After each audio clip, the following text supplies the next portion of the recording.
It's about the economy, stupid.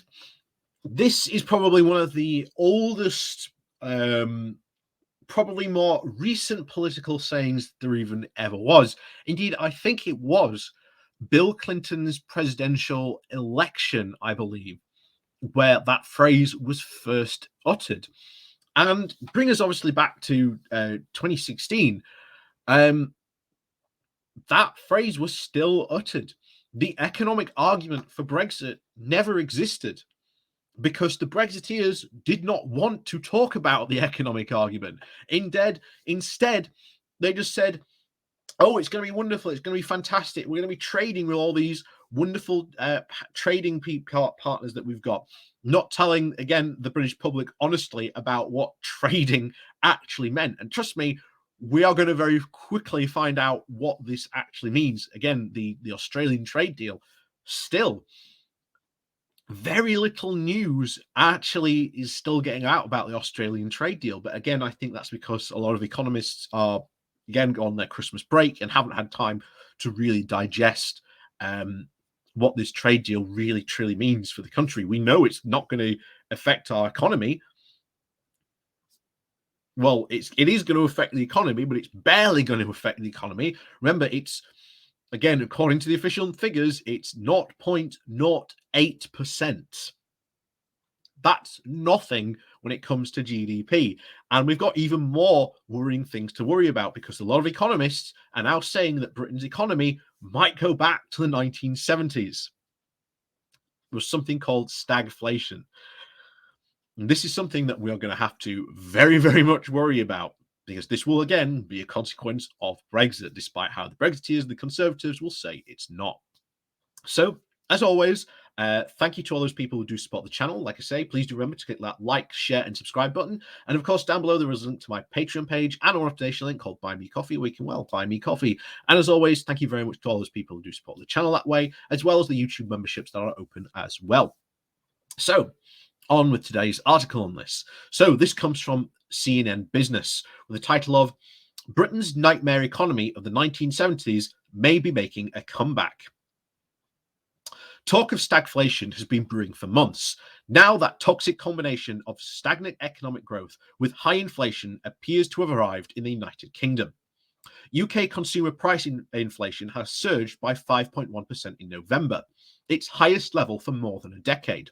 And according to the Office of National Statistics, prices are now outstripping wage hikes and presenting a new dramatic challenge for the Bank of England as it tries to grapple with the stalling economy and a new surge of the coronavirus infections.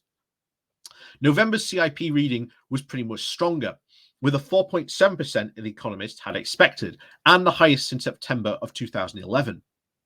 Of course, record gasoline prices were a major contributor to the sharp rise in inflation. But retail prices of a broad range of goods also surged, including clothing, food, used cars, alcohol, tobacco, as well as books, games, and toys. The cost pressure shows no sign of easing, though. Prices of goods leaving the UK factories plummeted by 9.1% in November, the highest rate of producer inflation in more than 13 years. And of course, the worker shortage got even worse last month, with vacancies hitting a new all-time high of nearly 1.2 million. Samuel Toms, the chief UK economist at the Pantheon Macroeconomics, said that inflation should remain near November's rate over the next 4 months before soaring to 6% in April and then falling sharply. Toom said that the shock inflation numbers are now uncomfortably high for the Bank of England, which would normally respond to surging inflation by hiking interest rates from the record low of 0.1%. In its meeting on Thursday, to decide the monetary policy, just a day after the International Monetary Fund urged it to raise its rates. Of course, higher official interest rates can indeed raise the cost of borrowing for businesses and households, as well as encourage people to save more, thereby helping to reduce inflation. But they can also take some heat out of the economy, and the rapid spreading of the Omicron coronavirus variant may force the central bank to hold fire until it can assess the damage. The quick ascent of inflation of the past 4 months will probably not be a panic for the central bank into raising the interest rates this week, given that there's now the full extent of the economic damage wrought by the Omicron is still unknown, said Toombs. The rising inflation, of course, is still bad news for British workers, who have seen wages rise strongly during the recovery from the first waves of the coronavirus, but now confront the sicker shock at the shops. Early estimates suggest that the median monthly pay increased by 4.7% in November over the previous year, than less than the 5.1% inflation rate, with many employees also being hit by tax rises in early 2022. Brian Redding, the economic advisor to the former UK Prime Minister Edward Heath in the 1970s, the last time Britain experienced a prolonged period of stagflation, warned in October that the country faces a very dangerous moment as scarce skilled employees, public sector workers, and retirees demand rises in pay and benefits to make up for the lost income. Price inflation is gathering momentum, he wrote in the commentary to the Omnicif, the economic policy think tank, and now all depends on whether this triggers is a full-blown wage price and pensions tax sterling desperation spiral. Inflation is now running at more than twice than the Bank of England's 2% target level, while the economic growth is slowing. UK GDP grew by just 0.1% in October, with an output still 0.5% below its pre-pandemic level. While economists expect to see the inflation ease in the second half of the next year, there is some evidence of more persistent price pressures, and according to Paul Dales, the chief economist at Capital Economics. The further acceleration of the core producer and the output price inflation suggests that the rises in global costs and the influence of the product shortages are still boosting price pressures further up than the inflation pipeline, he said. Still, Dale does expect the Bank of England to wait for more information before hiking interest rates. Inflation, of course, is close to being further above the target than any point since the UK started targeting inflation in October of 1992. This marks tomorrow's interest rate decision look ever closer, but on balance, we think the Bank of England is more likely to keep its rates at 0.10% until it learns more about the Omicron situation, he said. So as you can see, the economists out there are looking at what is happening to our economy. And you've got to take into fact that a lot of talk there was about the pandemic. But some of those things, say like the wage shortages and the worker shortages, are not caused by the pandemic. They are caused by Brexit, and more specifically, the Tories' post-Brexit immigration policies.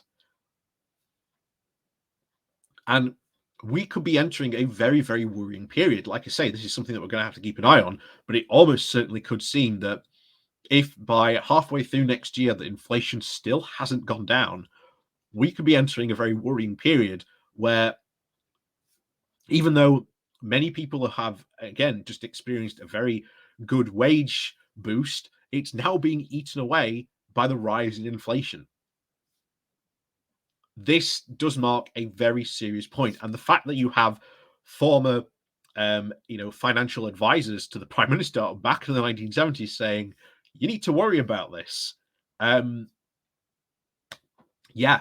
it's very worrying, and the fact that you don't see Rishi Sunak worrying about this, you don't see any of the current government thinking that this might be an issue, it should be ringing alarm bells, because as I've said before, our government has a very short-termism approach when it comes to, shall we say, crises.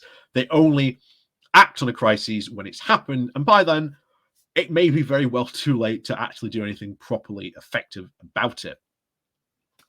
But as always, again, this is something that we are going to have to watch, and of course, how this plays out. But of course, as always, thank you very much for watching, and please do remember to hit that like, share, and subscribe button on your way out. And of course, down below, there are links to my Patreon page, as well as an automation link called Buy Me Coffee, where you can, buy me coffee. And as always, thank you very much for watching, and we'll see you all next time.